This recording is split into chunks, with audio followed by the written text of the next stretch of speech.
அஸ்ஸலாமு அலைக்கும். இன்றைக்கி நான் வந்து என்ன செய்ய போகிறேன் அப்படின்னு பார்த்தீங்கன்னா, ஒரு ஸ்வீட் ரெசிபி தாங்க செய்ய போகிறேன்.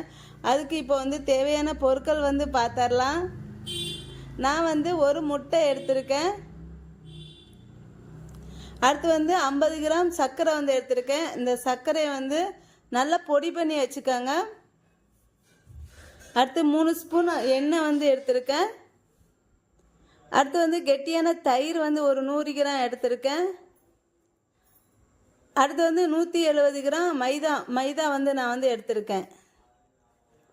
அடுத்து வந்து திக்கான பால் வந்து ஒரு 100 கிராம் எடுத்திருக்கேன். இப்போ வந்து இந்த முட்டையில் வந்து இந்த சர்க்கரையை வந்து சேர்த்துட்டு நல்லா கலந்து விட்டுக்கணும். இப்போ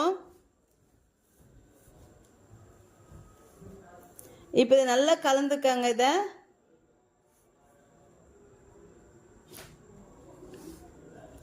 இப்போ இதில் வந்து ஒரு 1/4 ஸ்பூன் வெண்ணிலா எசன்ஸ் வந்து சேர்த்துக்கிறேன்னா, இதையும் சேர்த்துட்டு நல்லா கலந்து விட்டுட்டு இதில் வந்து பேக்கிங் பவுட்ரு வந்து ஒரு 1/4 ஸ்பூன் வந்து போட்டுக்கிறேன். இது பேக்கிங் சோடா இல்லைங்க, பேக்கிங் பவுட்ரு வந்து ஒரு 1/4 ஸ்பூன் வந்து இதில் வந்து சேர்த்துக்கிறேன். இப்போ அதையும் சேர்த்துட்டு நல்லா கலந்து விட்டுக்கணும். இது வந்து அடுத்து வந்து இதில் வந்து எண்ணெய் வந்து சேர்த்துக்கிறேன். எண்ணெயும் சேர்த்துட்டு நல்லா மிக்ஸ் பண்ணிக்கோங்க.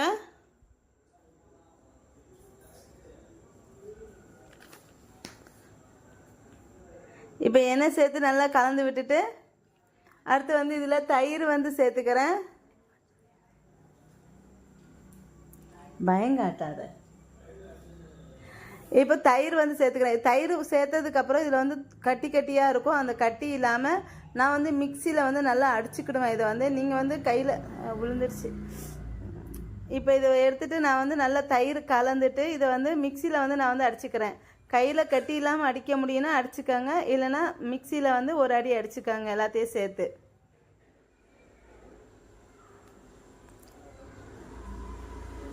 இப்போ இது வந்து நான் வந்து மிக்சியில் வந்து நல்லா அடிச்சிட்டேன் கெட்டி இல்லாமல்.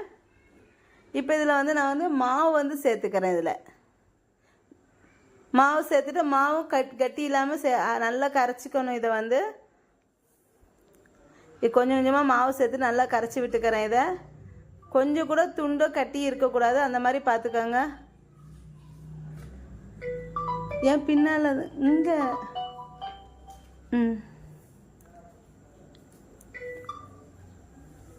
இப்போ இதையும் சேர்த்துட்டு இப்போ பால் வந்து சேர்த்தாச்சு. பாலையும் சேர்த்துட்டு நல்லா எல்லாத்தையும் கலந்து விட்டுக்கணும். இப்போ பாருங்கள், இது கொஞ்சம் கூட கட்டியே இல்லை.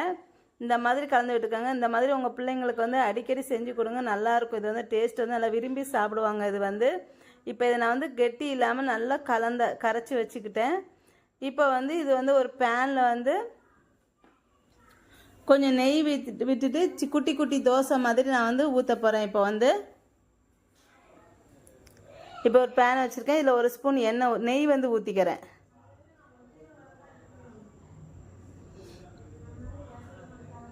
இப்போ இதில் சின்னதாட்டு இந்த தோசை மாதிரி குட்டி குட்டியாக ஊற்றிக்கணும். இது வந்து பன்னு மாதிரி நல்லா பொங்கிட்டு வரும், நல்லாயிருக்கும், ரொம்பவே டேஸ்டாட்டு. இது வந்து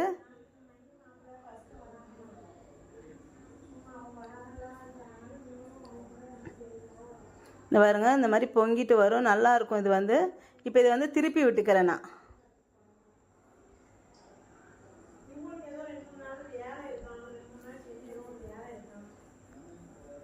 இப்போ திருப்பி எடுத்துடுறேன். இது வந்து இப்போ இந்த மாதிரி இருக்கும்போது இதை வந்து எடுத்துடணும். இப்போ இன்னொன்று வந்து ஊற்றிக்க, இதே மாதிரி எல்லாத்தையும் ஊற்றி எடுத்துக்கணும்.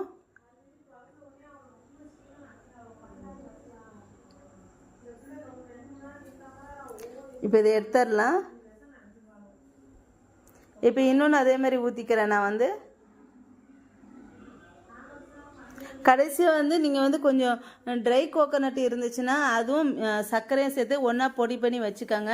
ட்ரை கோகோனட் இல்லை அப்படின்னா நீங்கள் என்ன பண்ணுங்கன்னா, இந்த தேங்காய் வந்து நல்லா துருவிட்டு வறுத்துட்டு அதையோட சர்க்கரையும் சேர்த்து பொடி பண்ணிவிட்டு இந்த மாதிரி கலந்து விட்டுக்கோங்க.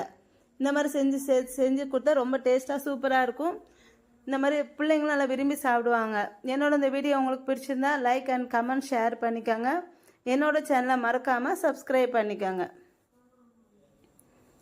கொஞ்சமாக நெய் சேர்த்துட்டு கொடுங்க.